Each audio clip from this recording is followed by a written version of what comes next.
welcome back. As I said, I don't know how much more lecture material you have, but I mean, I'm just encouraging people to take the opportunity to ask you specific questions about their own code and such like that. That's really one of the big advantages of these. And if you do need to share your screen and stuff, I can help you with it's best to do it in a breakout session normally if you want to share your terminal. Well, it's up to you. If you'd rather do it privately, it's quite easy to set up breakout sessions. So we can do that. It's more important to be able to see the participant screen than for them to see ours. Yeah, but yeah, we'll see how we get. I mean, I think we have maybe another hour or less of presentation, and then we'll go into the hands-on session and see how that goes. And the goal would be to finish at 16:30 UK time. Yeah, that's good. That takes us to. Just to say, well, the other thing about a breakout room is it doesn't appear in the recording, so you have to be aware. I mean, you're quite welcome to share your screen to everybody. It's fine if you're happy with that, but it would be recorded. But if you aren't happy to do that, then we can do a breakout room, and that does not appear on the recording. So I think the goal would be to stop the recording after we finish the presentations, and then we'll switch over to breakout rooms and working. You're probably right, Graham. That's probably some sense. There's no point in recording, sitting around waiting. So once we'll finish the presentations, we'll stop the recording, or someone can stop the recording. Okay, cheers. So I see roughly the same number of people as we had before the break. So I guess I mean not at well. I think we gave people an hour for lunch, and it's probably the recording's there if people need it, if they're not here right now. So Christian, I think you can continue. Yeah, okay. So then welcome back also from my side. So before the break, we introduced Scorpii. So we did first a reference run without instrumentation. Then we used the Scorpii as a prefix to the compiler to do some instrumentation, and then we ran an experiment with the default settings from Scorpii. Besides that, we specified an experiment directory, so the measurement was successful. And we looked with the cube on the raw data that was created in this measurement directory here. So, but we also mentioned, or we realized that the measurement duration that was recorded here, increased quite a lot. So we had this 41 seconds compared to roughly 12 seconds in the uninstrumented case, and so this gives us some concern. And now we are going to look into the profile with a tool called Scorpii Score to see where the overhead is originated and how to get rid of this overhead. So basically what we do this the experiment scoring. From the scoring, we will create a filter file that will not only reduce the runtime overhead, but also will reduce the size of a trace file that we will then collect actually tomorrow. But I think today we will do with the with the already created binary, we will do a filtered measurement and see that the runtime decreases.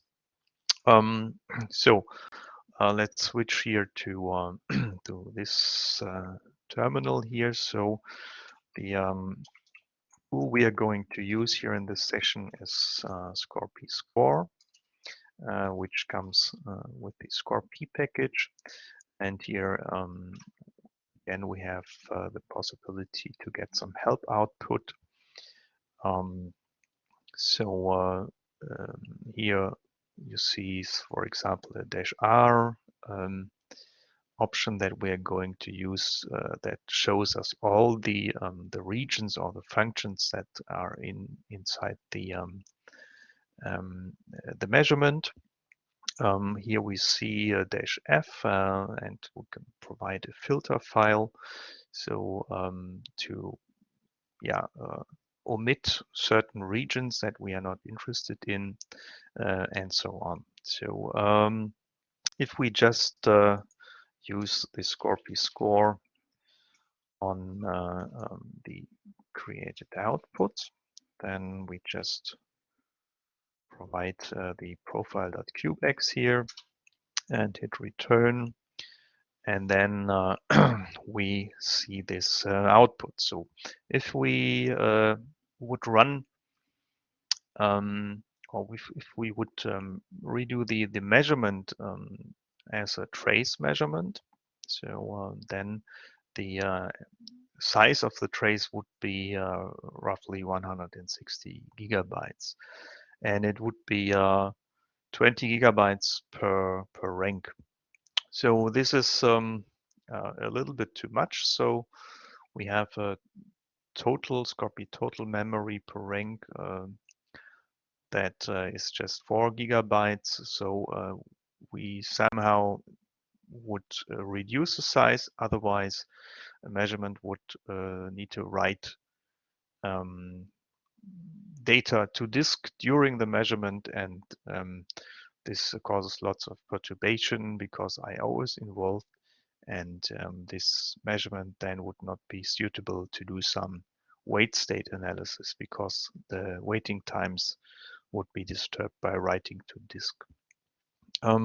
If we go a little bit deeper here, so here in this part we see a little breakdown. So we see here, for example, a type of the regions. So here are user regions, OpenMP regions, MPI regions, and also combined regions, and they consume or they would need this buffer size if we would record them as is.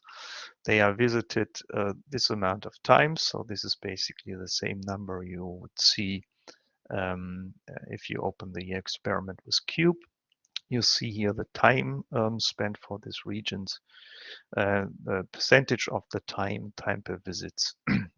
So these region types here are also graphically displayed here. So for the wait state analysis, that's strengths of Scalasca, we are usually interested in regions that belong to some parallel programming paradigm like OpenMP, MPI. We are not so interested in pure user functions. So pure user functions are also important, but they would need another approach to analyze them. So, for example, you could do some hardware counter measurements just on these pure user functions, optimize these user functions, and in a different experiment you could concentrate on the OpenMP and MPI functions. That is what we are going to use here. And so the COM classified functions here are, or regions are combined user and OpenMP MPI functions.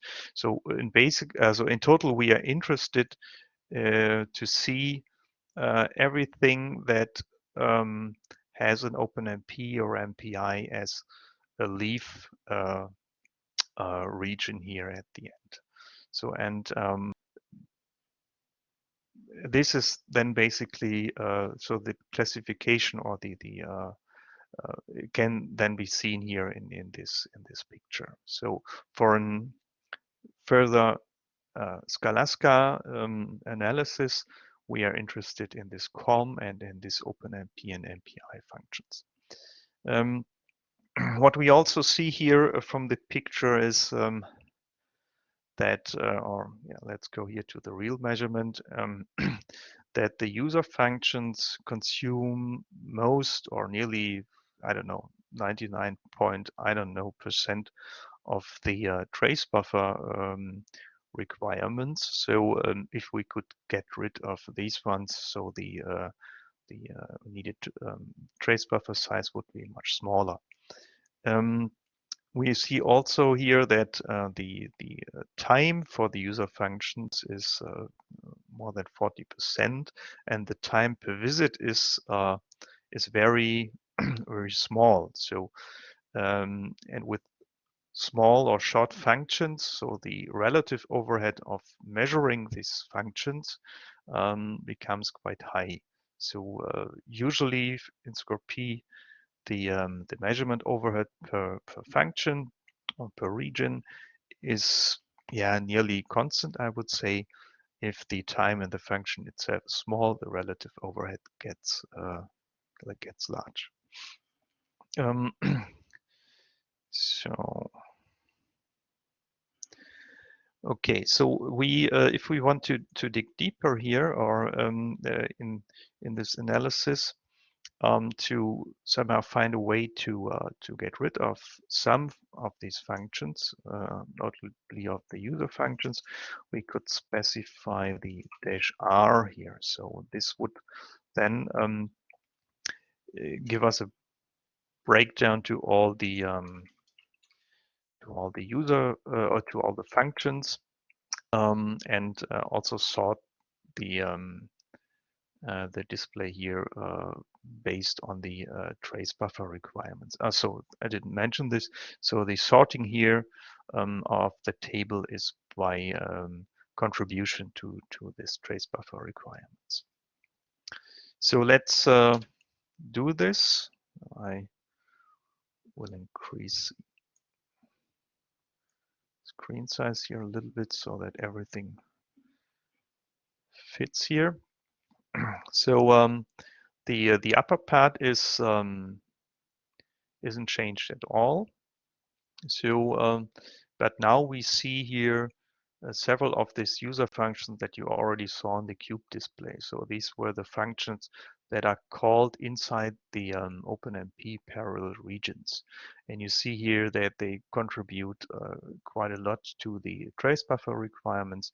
The visit count is really high, and the time per visit, and therefore the relative runtime overhead is quite large. And all these first 6 functions here, they don't contribute to any OpenMP or MPI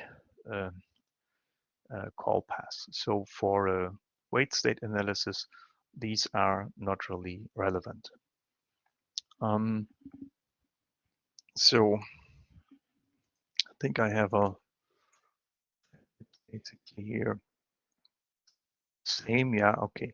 We see here that if you add up this the first 6 functions here, then you are nearly at this 20 gigabytes here. So most of the trace buffer requirements come from these user functions. And now in preparation of a Scalasca measurement tomorrow, we are going to filter out these user functions. So there are 2 ways to filter. So the standard way is to apply a filter at runtime, so you don't change the binary. So this is what I said in the beginning. So you have you create the instrumented binary once and then do lots of measurements in different configurations. But you could, for specific compilers, also do a compile time filtering that reduces the overhead even more. So for example, for the GNU compiler and for some of the Intel compilers, you can do this filtering step at compile time, but then of course you need to recompile the application. Okay, so we prepared a filter file for these first 6 functions, and it looks like this. We will have separate slides on the filtering syntax, and we will come to this later. But so basically, you have keywords here. So Scorpii region names begin and Scorpii region names end, and then you have an exclude where you list some functions you want to be excluded in the measurement. Or you can also have some include. So for example, you can have an exclude star, so to exclude everything, and then include just a few specific functions that you are interested in. So here we have this first 6 functions and some more. I think the timer function here is also, this wasn't mentioned so far. And so you see here that we have some stars here, and this is for Fortran portability thing. So some Fortran compilers add an underscore to the file names when compiling. Others don't add a underscore. So therefore, this filter file should work then with every known Fortran compiler and the name mangling scheme it uses. So so we could just run Scorpii now by providing, or the not Scorpii, but the instrumented binary, and provide an environment variable pointing to this filter file. But we can also use Scorpii score first to check the effect the filter file would have. So therefore, let's go back to this the Scorpii score command here, and so we could use a -f here and then provide the filter file.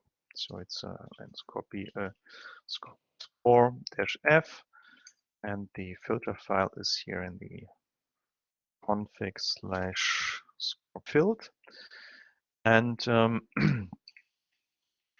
and again just provide the profile.cubex file.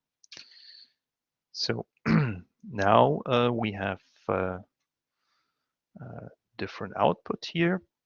So we have, or we see that by omitting the function, the filtered function in the measurement, the trace buffer size is massively reduced, and we would just provide 95 megabytes per rank to do a trace measurement without intermediate flushes. So and here we see the original, the unfiltered part, so as a comparison, and this here is now the filtered part. So so the minus here, starting with minus, these are the parts that aren't changed at all, and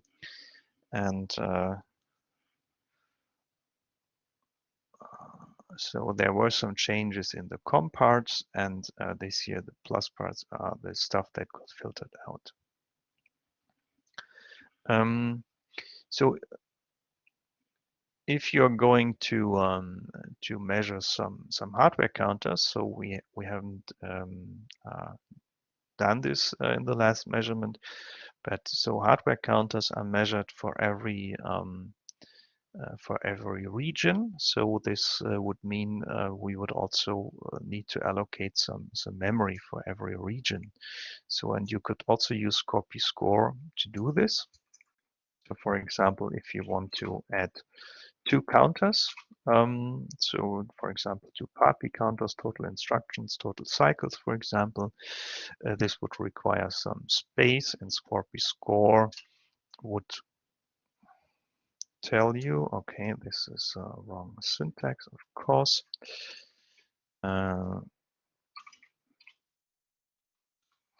So add two counters. And we would now see that we would need to provide not 95, but 215 megabytes per rank. So because we need more space for the hardware counters. We can also do the breakdown by region again. And we see here that the first 6 functions here were filtered out. So the plus here means they were filtered out. And so what it doesn't tell you, so the Scorpii score with the filter applied, how the runtime would change. But this we can just try out by doing our next measurement.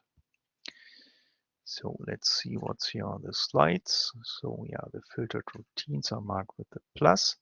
So now we still in the directory here with the binary with the first measurement directory, and we now going to change the job script because we need to provide additional environment variable. Remember, all the Scorpii measurement configuration is done via environment variables. So we have this experiment directory here, and we want to do another measurement with some filter applied. So we then add the underscore filled to distinguish it from the existing one. And we need to, we want to apply the filter. So the filter is applied using the Scorpii filtering file environment variable. So we are not going to use any metrics here. So the metrics I mentioned earlier, so they are also switched on and off using using the environment variables, Scorpii metric papi, for example. We are not going to do a tracing experiment yet, so this will be done tomorrow. So therefore, we also don't need to specify the total memory. So to get an or to fit everything into the in-memory trace buffer. So this we are going to do tomorrow. Now we are doing a profile or summary measurement just with the filter applied to see if our runtime overhead will get reduced. So yeah, and for this we basically just changed the experiment directory and provide the filter file. So we can submit this file and then wait for completion. So meanwhile, something on filtering.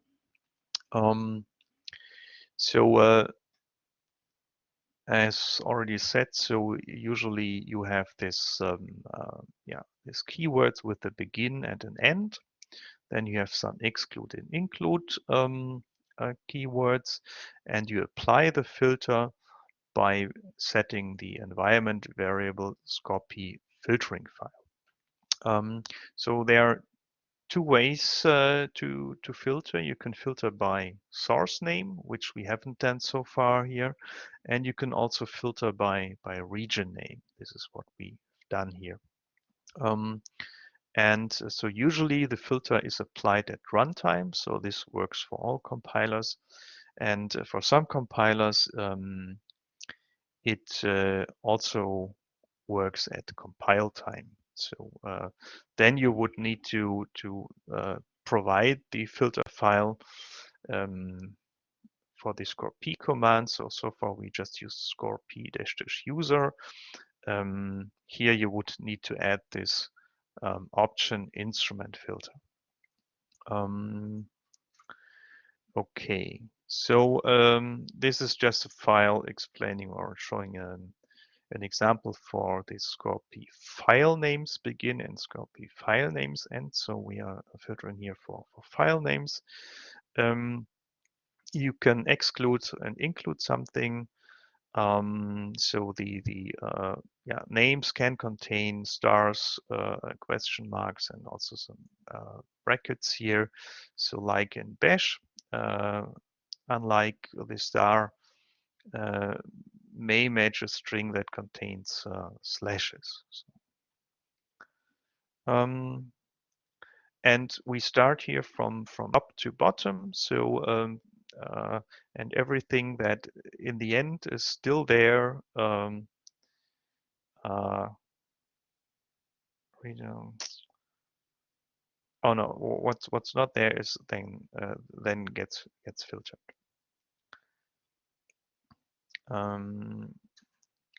So same here for the region names.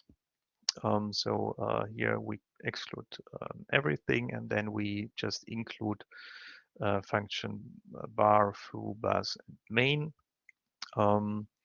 As by default, everything is included, and with exclude star, you get rid of everything. Then I mentioned the Fortran mangling, where you have this trailing underscore. So usually instead of an underscore, use the star. Then it works for all Fortran compilers if you move to another compiler or to another platform. You can also start by using the file names provided by Scorpii Score to put them in your filter file. But for some compilers, and especially for overloading and C++, it can become a little bit tricky. So for example, when we're using the GCC plugin for compiler-based instrumentation, which we do here with the program GNU environment, then Scorpii Score shows you a function like this for C or C. I think this is a C example. And to exclude this function, you would need to write it like this. So this is a little bit difficult. Therefore, we provide a new feature for Scorpii Score. I'm not sure. Yeah, it's here. So you can generate an initial filter file with the option -g. So just using Scorpii Score -g. Profile.cubex will create a filter file, and there usually the names are correct, and you can you can adjust what is put into this initial filter file by some key value pairs. So I won't go into detail here, but we can just try to do this to generate this initial filter file for this G just with the default settings. And use this profile.cubex, see what happens. So it also gives you the initial Scorp or the original Scorpii Score output. It creates a file which is called initial Scorpii.filter and tells you how to use it as a runtime filter or as an instrumentation type filter. But just do this file and see if it somehow compares to the filter that we used. So you have this Scorpii region names begin keyword here, and in the end this Scorpii region names end. And then we have this exclude here, and we exclude 1, 2, 3, 4, 5 functions. So it's a little bit different from the one we used so far, but it's basically the same functions that contribute to the to the trace size, and they're just user functions. And the nice thing here is that you get some information about the functions inside the filter file. So this will help you if you would modify the filter later on.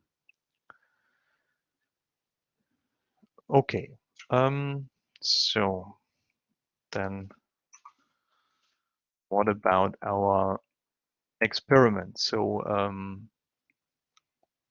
the experiment directory got created.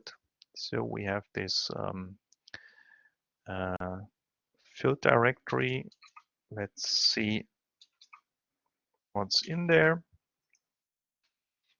So here we have, instead of 3 files like before, we have 4 files. So the filter got also copied into this directory. So this helps you if you want to run this experiment again in the future. And we also have a new Slurm output. So I think it's this one here. And there we need to check if the runtime overhead got reduced. So again, so the standard NASPERL benchmark output verification was successful. And here the interesting part is that we are now down from 40 seconds to 12 seconds. And I think the uninstrumented run was 11 point, I don't know, seconds. So this, just by filtering out this, the user functions that are not relevant for a trace experiment or for a weight state analysis, we got down to a reasonable runtime overhead. So without any recompilation. This I think looks quite good now. Let's see if there's okay.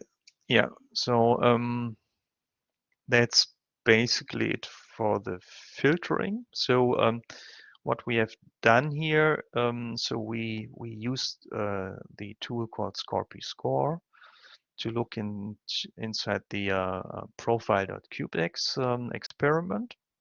So Scorpii Score tells us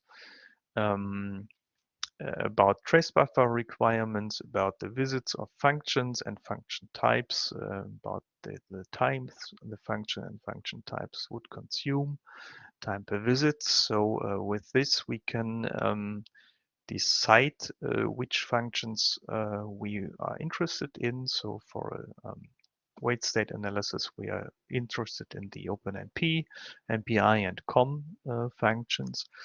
And we are not so interested in the user functions. And with the Scorpii Score -R or -G, we can then create filter files to get rid of the functions that we are not interested in. And usually getting rid of the user functions reduces the runtime overhead significantly. Okay. So a different topic, but this might be interesting if you are going to apply Scorpii to your own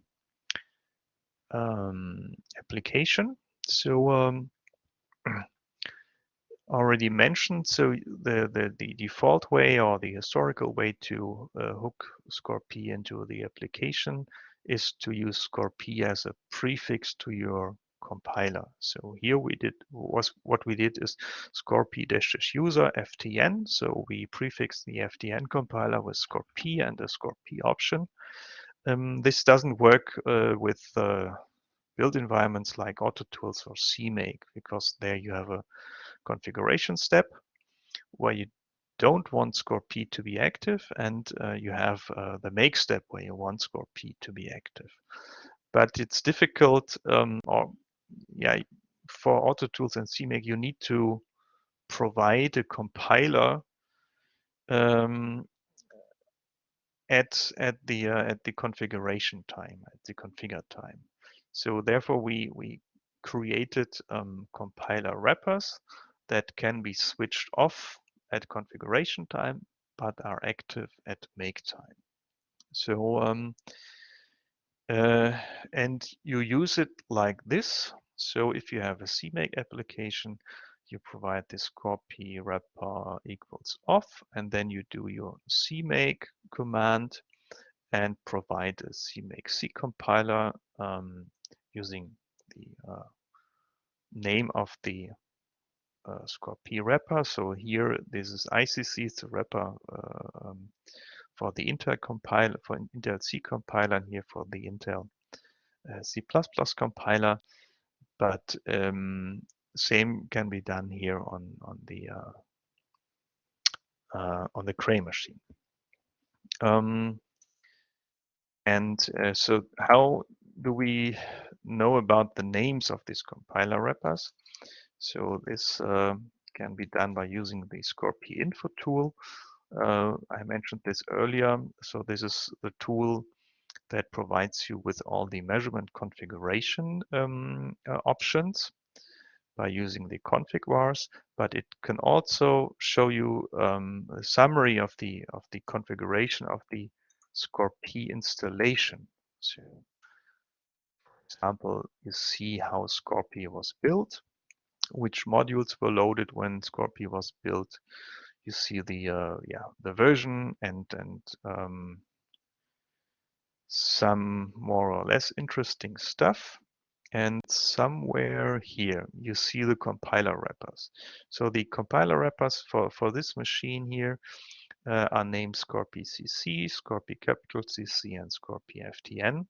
So if you have a CMake or AutoTools-based build system and you want to use Scorpii, then follow these instructions here and use these names. So yeah, okay. So that's the end of this filtering session and how to apply Scorpii to special build systems. You can get some further information about Scorpii by going to this website here, or if you need some specific support or provide some feedback or want to have some new features supported, then just send us an email to support@scorpii.org. So there's also a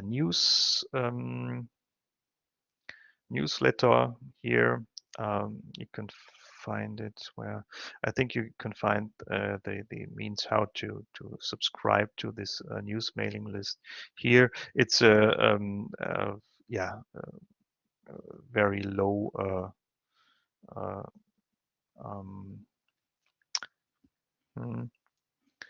the number of emails you get is quite low. So that's it for the filtering session.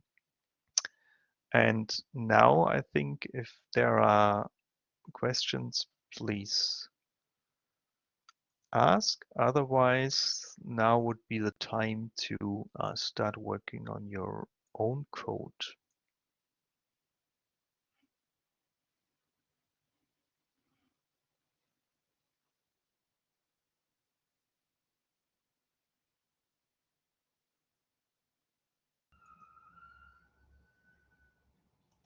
And if you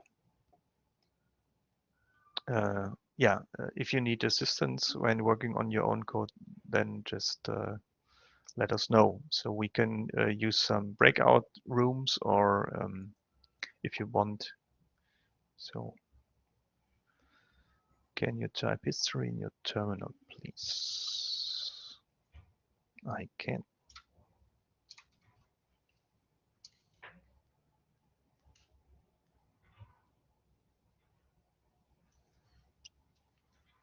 So usually you will find this command also in the slides.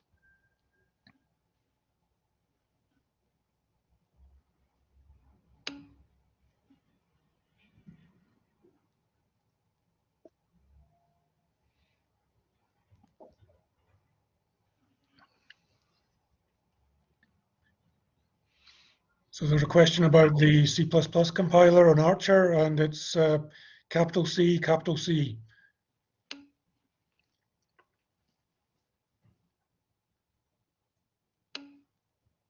That includes MPI and OpenMP. So on Cray systems, you have CC for C code, capital CC for C++ code, and FDN for Fortran code, and this includes MPI. That's right, yes. MPI CC++ becomes CC, capital C, capital C. And there isn't a separate compiler for, or there is a separate compiler for non-MPI, but you're not recommended to use it.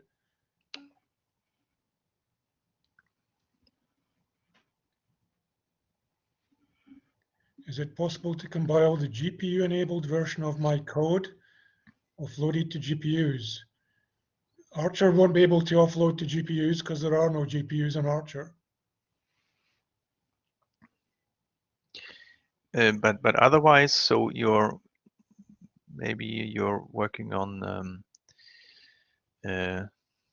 Marconi 100.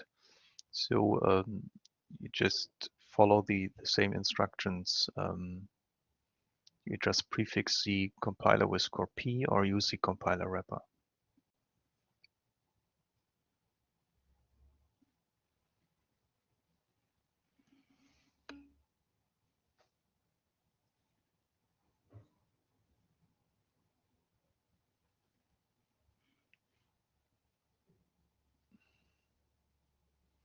I think that you can use OpenACC to quote offload to CPUs, but I've no idea whether that works on Archer or how it works with Scorpii. I think it should work, but I've certainly never tried it.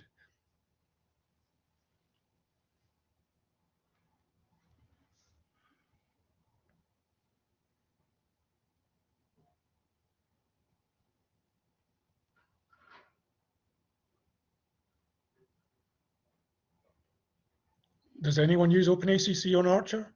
ARCHER2?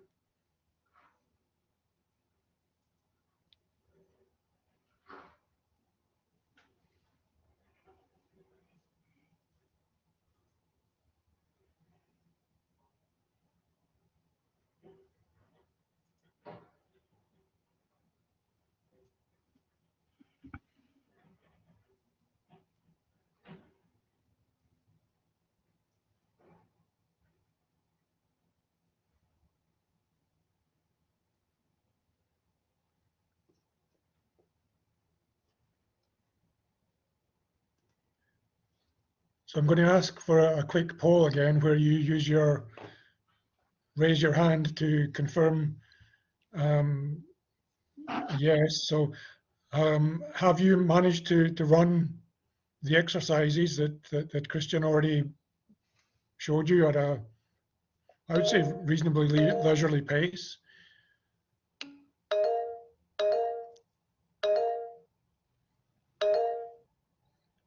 So that looks like at least half of the people. That's good to hear. Is there anyone having problems with repeating the steps that Christian showed you with the BT exercise? Either copying the exercise, building the exercise, or using Scorpii with it. Anyone with problems?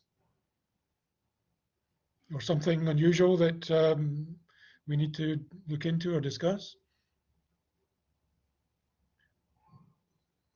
So there are two people with hands up. So can you say if there's a problem or what sort of problem you have? What sort of help would you need? Or do you just need more time to work through things on your own?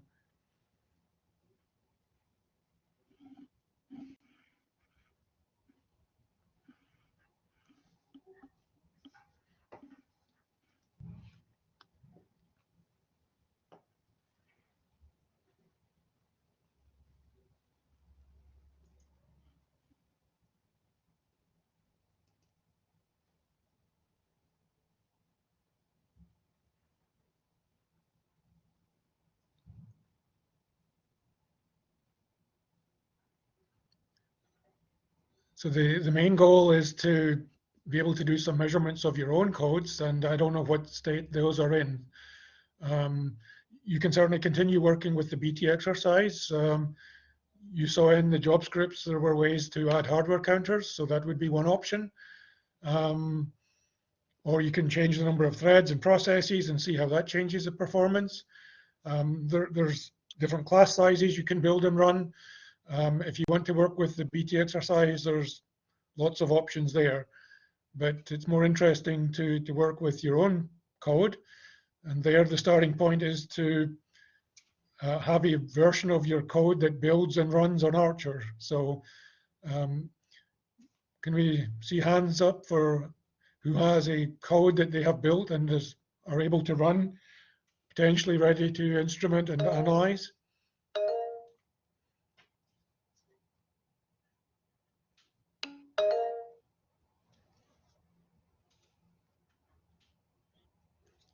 Is there anyone who needs some help building and running their own code? I think there was a question about how to start to build your code, and that very much depends on what sort of build system it uses, what sort of make files it uses.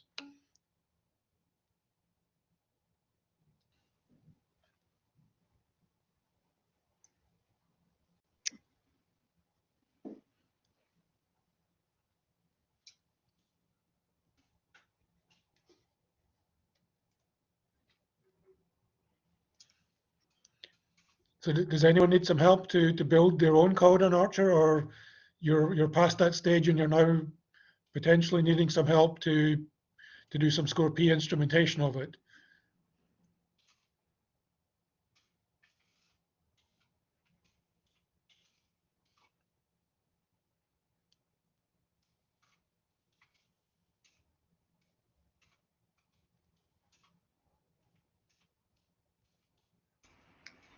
Hi, sorry. It's not clear, for instance, to me. I have my application, I know how to build it, but then like, what should I do? So you Okay. built you built you. your application without Scorpii and verified that it runs. So you have a test case which is a reference. Is that correct?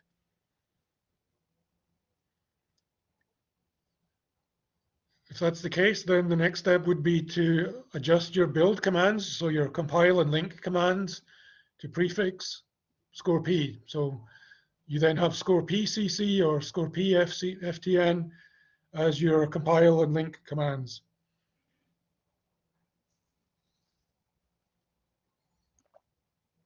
Depending on the application, there are some shortcuts, but the safest thing or a standard thing would be to recompile everything with Scorpii as a prefix to every compile command and every link command.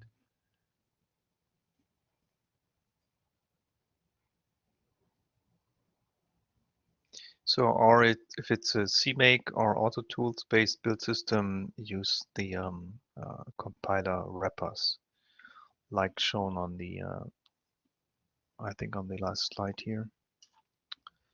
Yeah.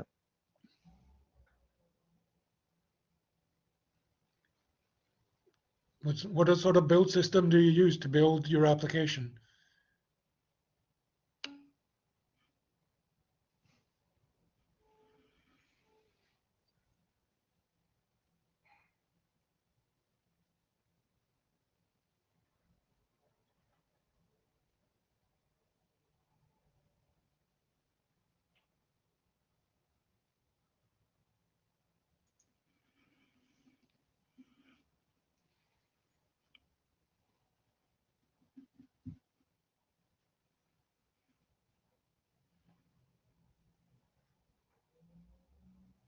I think the other thing to mention about the compilers on Archer is that they automatically will enable OpenMP. So if that's often a configuration option with other compilers, but on Archer, OpenMP is enabled by default. So if you're using OpenMP, if you have OpenMP directives inside the code, they will automatically be enabled, and you'll have an OpenMP enabled application.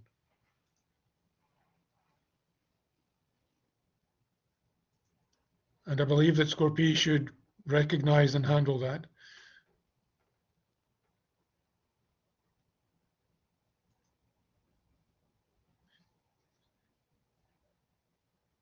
If Scorpii doesn't automatically recognize that you're using OpenMP, then you can always just add the extra.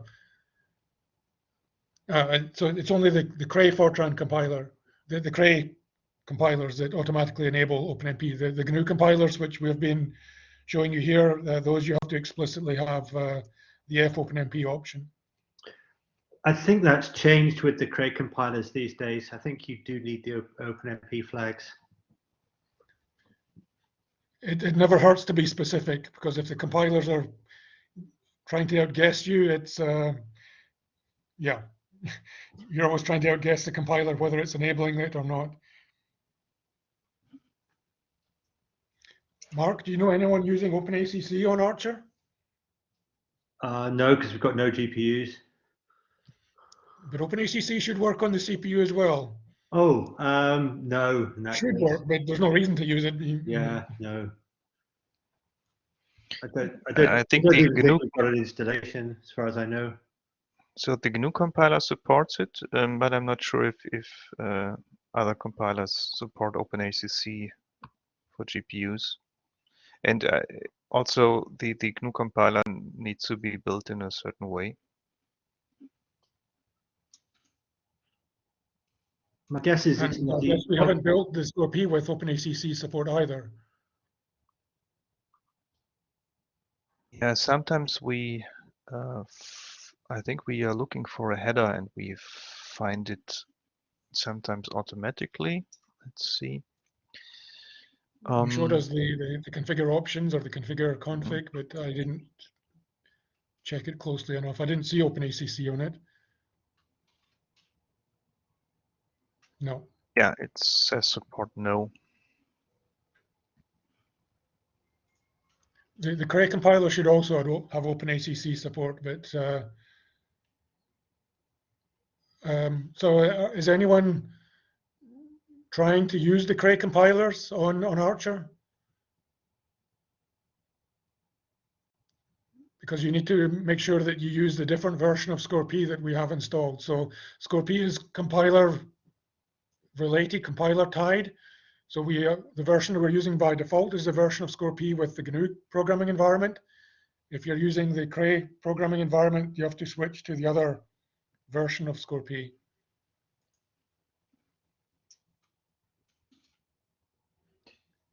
Can you do a module of Scalasca, Christian? It should show that there's two versions.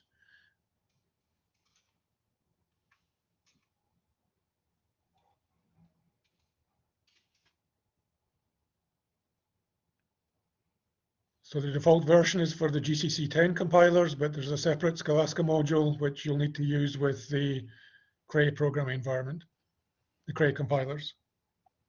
But this works for C and C++ only. There is no Fortran for the Cray compiler due to some strange linking issues. So there's, I think, someone mixes up the gold linker and the BFD linker, and as we use Fortran and C code combined, this somehow doesn't work. I think most of you who have code from other non-Cray systems will be happier with the GNU environment. It's only if people have been working for a while on Cray systems, they might be already using the Cray compilers.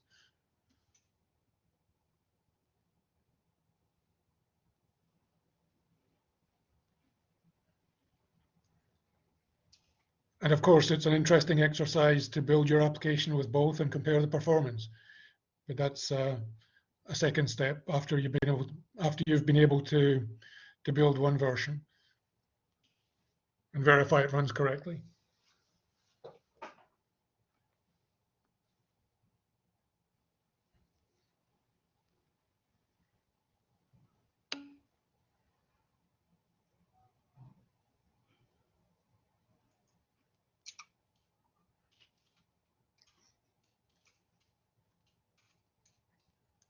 So the -- user switch is only if you have manually instrumented your code with the Scorpii annotations, which we'll show you and discuss tomorrow.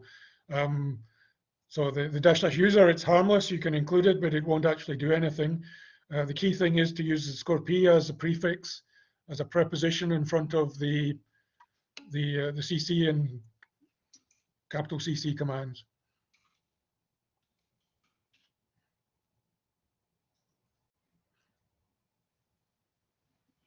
So that's one of the good or bad things about the Cray compilers or the Cray environments, is that they use the same names for the Cray, the GNU, and probably all the other compilers as well. So their CC is the compiler name, irrespective of whether it's GNU or whether it's Cray or whether it's something else.